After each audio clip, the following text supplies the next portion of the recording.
Very good afternoon to one and all. In continuation with yesterday's lecture with respect to training and development techniques, today we are going to learn about job design, job analysis, and job evaluation and its techniques. While coming to job design, before going to explain about job design, we should know about what is meant by job. Job is a collection of responsibilities, tasks, duties involved to perform a particular duty for the accomplishment of organizational goals and objectives. For that purpose, organization is paying some amount of money in the form of performing the duties. It is called job in HRM. While coming to job design is a combination of four factors. First one is job simplification, second one is job rotation, third one is job enlargement, and fourth one is job enrichment. While coming to job simplification, in the word simplification, it seems that job simplification means broken down the job into several factors. And what is the need to break down the job into several parts means we are going to divide the job into various parts means we should break down the responsibilities and to make the job more easy and simpler to perform well. For that purpose, we are going to simplify our job. Unfortunately or fortunately, it is not possible every time to reduce or broken down the job into various parts. Up to some extent, we can reduce our job responsibilities up to some extent. Every time it is not possible. But while coming to job rotation, yesterday I was clearly explained about job rotation that job rotation means the movement of employee from one job to another job. That means if a person is working in one department, say for example, if an employee is working in mechanical department, he can transfer to laboratory department, he can move to installation department, he can move to packaging department, he can move to HRM department. The movement here is he can easily understand various works done by various departments. It is generally useful for taking effective decision making for further duties and tasks. While coming to job enrichment and job enlargement. While coming to job enlargement and enrichment, there is a small connection between these two words. First one is job enlargement. Job enlargement is nothing but horizontal expansion of the job. That means the additional responsibilities are going to join in job enlargement with no further increase of salary. It is called job enlargement. While coming to job enrichment, apart from addition of adding of additional responsibilities into the present duty, salary, promotion, or any kind of recreation or other amenities, welfare facilities are also added to the concerned employee's duties. It is called job enrichment. Job enrichment is nothing but vertical expansion of the job. That means horizontal job enlargement is nothing but horizontal expansion of job. Job enrichment is nothing but vertical expansion of the job. In job enlargement, there is no further adding of salary. In job enrichment, there is further extension of salary and all other perks coming from the company. I hope you have very well understood about the job design. Job design, once again I am telling, job design is a combination of job simplification, job rotation, job enlargement and job enrichment. These are the four factors which are attached to job design. While coming to job analysis, the most important topic in our unit 2, it is called job analysis. Job analysis is nothing but systematic and scientific study of jobs. What is this systematic and scientific study of jobs means? Job analysis is a combination of two parts. First one is job specification, second one is job description. I have already explained you in our HRM classes in the college. Job specification means minimum educational qualifications required for a person to perform the task is called job specification. And the job description means the duties, responsibilities, roles involved in the job to perform by a particular employee. It is called job description. Okay, students, please don't confuse about job description and job specification. These two combined together, it is called job analysis. Okay, the immediate superior, before going to allocate the responsibilities and duties of a particular employee, he has to keenly observe about the job description and job specification very carefully. It is about the job analysis. While coming to job evaluation is nothing but determining the relative worth of a job financially. That means in most of the organizations, people who are working effectively in various departments and who are performing similar tasks from various companies, almost all the employees are compare themselves with respect of their duties, with respect of their designation, with respect of their salary, what they are getting from the various companies. Okay, for that purpose, job evaluation can be keenly considered by the immediate superiors or concerned HR managers of the company. While coming to the techniques of job evaluation, there are 4 techniques which are very much important. The first one is, students listen carefully, the first one is a ranking method. It is called job ranking method.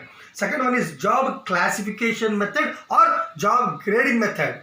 Third one is factor comparison method. And fourth one is point ranking method or point method.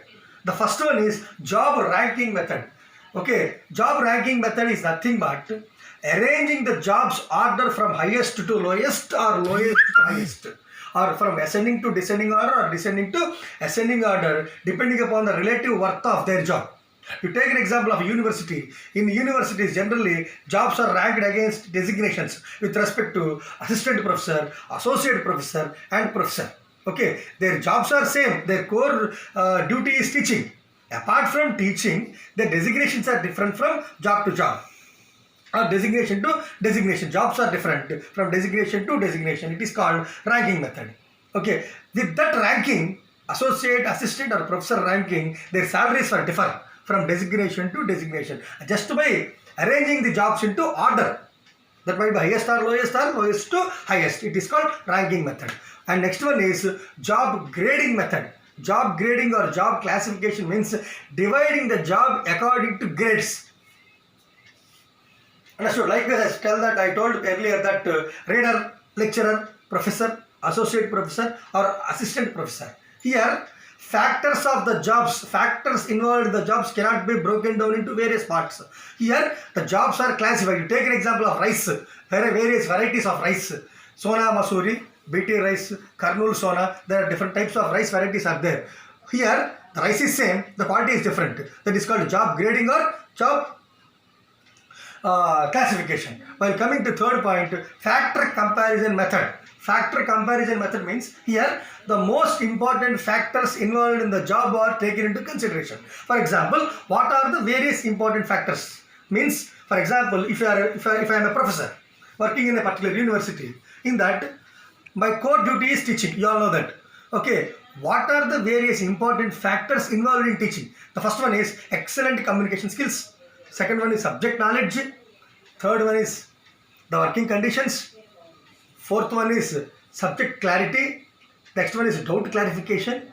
These are all the factors, sub-factors involved in the main factor called teaching. Okay, for every factor, sub-factor, the scores are assigned. It is called factor comparison method. That means each and every sub-factor which are going to take into consideration, there should be assigned some points. Each and every point must be financially related to concerned job. It is called factor comparison method. And the last method is point method.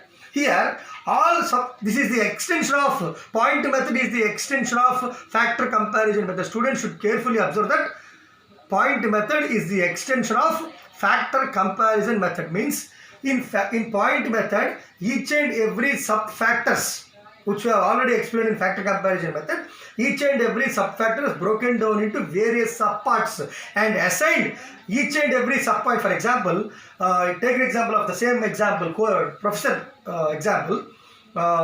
In teaching, there are various factors called communication skills, subject knowledge, doubt clarification. These are all sub-factors are taken into consideration, assigning some scores to each and every sub-factor. Okay, and finally summed up all these sub-factors, and next then give some grades or ranking to the particular performance of the concerned employee or concerned professor. By this purpose, all these are leads to performance appraisal. Why? Because performance appraisal is not merely a tool to judge the performance of an employee even in the initial stage of his performance. It is just like tap the potentiality of the employee and bring the potentiality to the surface. It is the responsibility of the performance manager or the immediate superior. Okay, by combining this job design and job evaluation, job analysis, by collecting the entire data, okay, the immediate superior can come to a conclusion that how well the employee is performing well or not.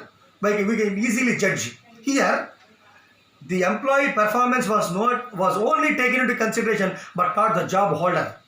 That means we are not analyzing his character, his innate personality, his mentality cannot be taken into consideration. Only his job performance was taken into consideration. That's why each and every student should clearly know about these concepts. While coming to HRD concepts, human resource development is a part of human resource management. It totally explains about the entire career development and entire personality of the concerned employee, how he was performing and how he was interacting with the students, how he was interacting with co-employees and how he was interacting with management. All these are concerned collecting in HRD. While coming to HRD concepts, there are nearly important factors like in HRD there are some important factors like individual development, career planning and development, organizational development and performance management.